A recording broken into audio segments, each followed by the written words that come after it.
to a more fulfilling future. The nature of leadership decisions. Leaders are inevitably hemmed in by constraints. They operate in scarcity, for every society faces limits to its capabilities and reach, dictated by demography and economy. They also operate in time, for every era and every culture reflects its own prevailing values, habits, and attitudes that together define its desired outcomes. And leaders operate in competition, for they must contend with other players, whether allies, potential partners, or adversaries, who are not static but adaptive, with their own distinct capacities and aspirations. Moreover, events often move too quickly to allow for precise calculation. Leaders have to make judgments based on intuitions and hypotheses that cannot be proven at the time of decision. Management of risk is as critical to the leader as analytical skill. Strategy describes the conclusion a leader reaches under these conditions of scarcity, temporality, competition, and fluidity. In finding the way ahead, strategic leadership may be likened to traversing a tightrope. Just as an acrobat will fall if either too timid or too audacious, a leader is obliged to navigate within a narrow margin, suspended between the relative certainties of the past and the ambiguities of the future. The penalty for excessive ambition, what the Greeks called hubris, is exhaustion, while the price for resting on one's laurels is progressive insignificance and eventual decay.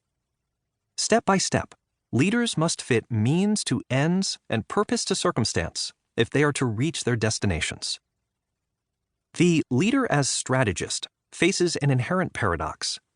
In circumstances that call for action, the scope for decision-making is often greatest when relevant information is at its scantiest. By the time more data becomes available, the margin of maneuver tends to have narrowed.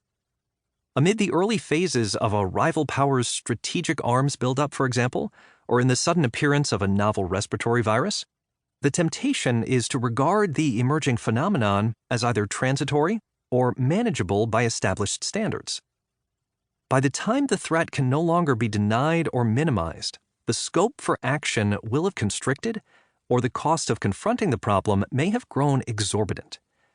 Misused time and limits will begin to impose themselves. Even the best of the remaining choices will be complex to execute, with reduced rewards for success and graver risks in failure.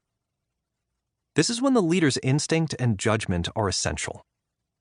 Winston Churchill understood it well when he wrote in The Gathering Storm, 1948, "Statesmen are not called upon only to settle easy questions. These often settle themselves.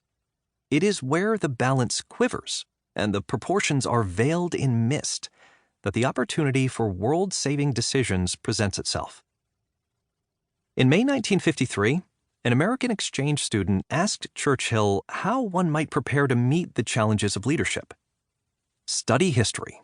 Study history," was Churchill's emphatic reply. In history lie all the secrets of statecraft. Churchill was himself a prodigious student and writer of history who well understood the continuum within which he was working. But knowledge of history, while essential, is not sufficient. Some issues remain forever veiled in mist, forbidding even to the erudite and experienced. History teaches by analogy, through the ability to recognize comparable situations. Its lessons, however, are in essence approximations which leaders are tested to recognize and are responsible for adapting to the circumstances of their own time. The early 20th century philosopher of history Oswald Spengler captured this task when he described the born leader as, above all, a valuer of men, situations, and things, with the ability to do the correct thing without knowing it. Strategic leaders need also the qualities of the artist, who senses how to sculpt the future using the materials available in the present. As Charles de Gaulle observed in his meditation on leadership, The Edge of the Sword, 1932, the artist does not renounce the use of his intelligence, which is, after all, the source of lessons, methods, and knowledge. Instead,